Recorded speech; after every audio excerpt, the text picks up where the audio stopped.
ಚಿಕ್ಕೋಡಿ ಲೋಕಸಭಾ ಕಾಂಗ್ರೆಸ್ ಅಭ್ಯರ್ಥಿ ಪ್ರಿಯಾಂಕಾ ಜಾರಕಿಹೊಳಿ ಅವರನ್ನ ನಾಮನಿರ್ದೇಶನ ಮಾಡುವ ಮೂಲಕ ಖಾತರಿ ಯೋಜನೆಗಳ ಬಗ್ಗೆ ಮಾಜಿ ಉಪಮುಖ್ಯಮಂತ್ರಿ ಲಕ್ಷ್ಮಣ ಸವದಿ ಬಿಜೆಪಿ ನಾಯಕರಿಗೆ ತಕ್ಕ ಉತ್ತರ ನೀಡಿದರು.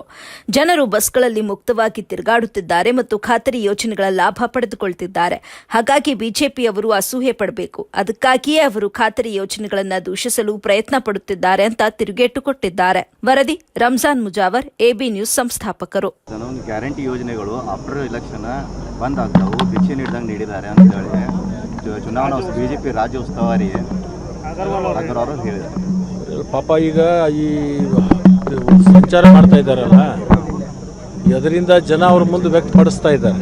ನಾವು ಕಾಂಗ್ರೆಸ್ಗೆ ಮತ ಕೊಡ್ತೀವಿ, ಕಾಂಗ್ರೆಸ್ ನಮಗೆ ಸಹಾಯ ಮಾಡಿದೆ ಅಂತ ಹೇಳಿ ಅದನ್ನು ಕೇಳಿ ಅವರಿಗೆ ಹೊಟ್ಟೆಯುರಿ ಆಗಿದ್ದರಿಂದ ಇಂಥ ಅಪಪ್ರಚಾರಗಳನ್ನು ಮಾಡ್ತಾರೆ. ಸರ್, ಕಾಗವಾಡ ಮತ್ತು ಕುಡ್ಚಿಯಲ್ಲಿ ತಾವು ಎಷ್ಟೇ ಮುತುವರ್ಜಿ ವಹಿಸ್ತೀರಾ ಸರ್? ಕಳೆದ ವಿಧಾನಸಭೆ ಚುನಾವಣೆ ಎಷ್ಟು ಮುತುವರ್ಜಿ ವಹಿಸಿದ್ರೆ ಅಷ್ಟು ಮುತುವರ್ಜಿ ವಹಿಸ್ತೀರಾ? ಕಾಗವಾಡದಲ್ಲಿನೂ ವಹಿಸ್ತೀವಿ, ಕುರ್ಚಿಯಲ್ಲಿ ವಹಿಸ್ತೀವಿ. ಎಲ್ಲೆಲ್ಲಿ ಅವಶ್ಯಕತೆ ಬೇಕಾಗ್ತದೆ ಅಲ್ಲೆಲ್ಲ ಕಡೆನೂ ಹೋಗ್ತೀವಿ ಮತ್ತು ಬೇರೆ ಬೇರೆ ಜಿಲ್ಲೆ, ಬೇರೆ ಬೇರೆ ಕ್ಷೇತ್ರಕ್ಕೂ ನಾನು ಹೋಗ್ತಾ ಇದ್ದೀನಿ.